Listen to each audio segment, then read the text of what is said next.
IRCTC SBI रुपए credit card पर आपको रेलवे टिकट बुक करने पर कितना कैशबैक वगैरह मिलता है और रेलवे टिकट के अलावा बाकी के ट्रांजैक्शन पर इस कार्ड में कितना कैशबैक मिलता है और आप इस कार्ड के लिए किस तरीके से अप्लाई कर सकते हैं जिससे आपकी चांसेस ज़्यादा से ज़्यादा बढ़ जाए इस कार्ड को मिलने की।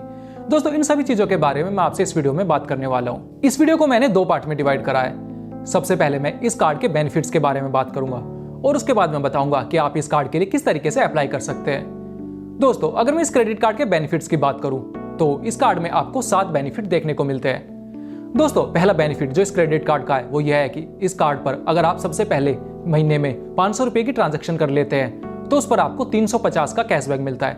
दोस्तों, इस कार्ड में आपको जो भी कैशबैक वगैरह मिलता है वो रिवॉर्ड पॉइंट्स के रूप में मिलता है। दोस्तों, और इस कार्ड में एक रिवॉर्ड पॉइंट जो रहता है वो 1 रुपए के बराबर रहता है। जो लोग हैं वो ज़्यादातर रेलवे वगैरह से फिलहाल ट्रैवल नहीं कर रहे हैं तो उनके जो भी रिवॉर्ड पॉइंट वगैरह मिलेंगे वो 31 मार्च 2021 तक वो SBI का जो नॉर्मल रिवॉर्ड सिस्टम है उस पर रिडीम कर सकते हैं। लेकिन 31 मार्च 2021 के बाद जो आपके रिवॉर्ड पॉइंट होंगे आप उनकी मदद से रेलवे की टिकट बुक कर सकते हैं। इस क्रेडिट कार्ड की जो ज्वाइनिंग फी रहती है वो 31 मार्च 2021 तक 0 कर दी गई है। उसके बाद ये 500 रुपए कर दी जाएगी, लेकिन अभी 0 है। ये जो SBI का रुपए वाला क्रेडिट कार्ड है इसके जो फीचर है वो सेम है SBI IRCTC platinum credit card के। तो इसमें सिर्फ इतना फर्क है कि पहले वाला कार्ड जो था वो वीजा प्लेटफॉर्म पर था और ये वाला जो कार्ड है वो रुपए प्लेटफॉर्म पर बनाया गया है। बाकी सबके बेनिफिट जो है वो सेम है और सिर्फ एक डिफरेंस इस कार्ड में यह है कि इस कार्ड में फिलहाल के लिए ज्वाइनिंग फी हटा दी गई है सिर्फ 31 मार्च 2021 तक।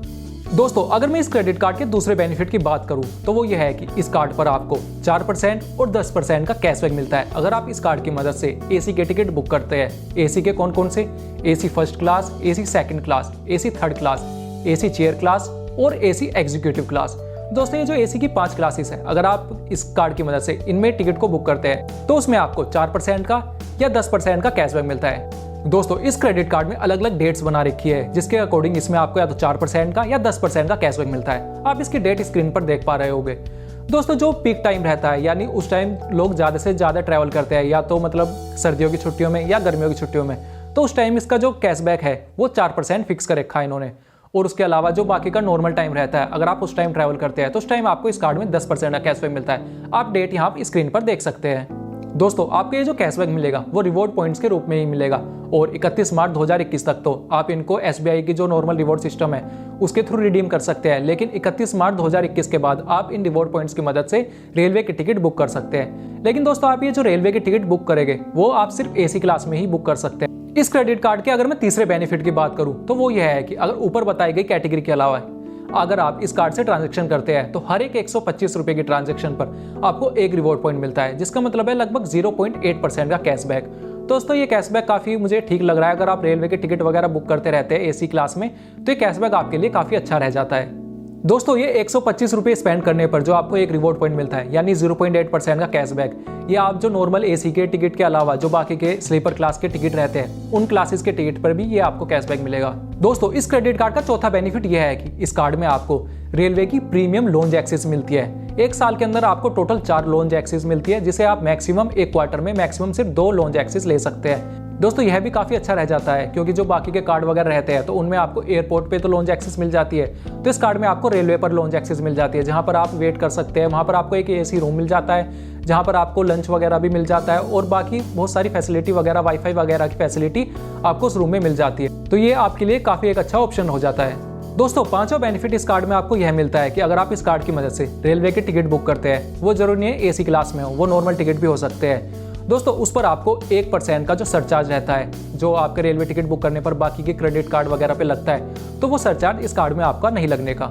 दोस्तों, इस क्रेडिट कार्ड का छठा बेनिफिट यह है कि अगर आप इस कार्ड की मदद से कोई भी फ्यूल की ट्रांजैक्शन करते हैं और आपकी ट्रांजैक्शन 500 रुपये से लेकर 3000 रुपये के बीच रहती है तो उस पर जो आपका 1% का फ्यूल सरचार्ज लगता है तो वो आपका वापस आ जाता है। लेकिन एक महीने में सिर्फ आपकी जो 10,000 रुपये की ट्रांजैक्शन रहेगी उसका जो सरचार्ज रहेगा यानी 100 रुपये वही वापस आएगा, तो ये काफ़ी कम हो जाता है। लेकिन अगर आपका फ्यूल का कंजप्शन सिर्फ एक महीने में 10,000 रुपये तक है तो आपके लिए ये कार्ड अच्छा रहेगा।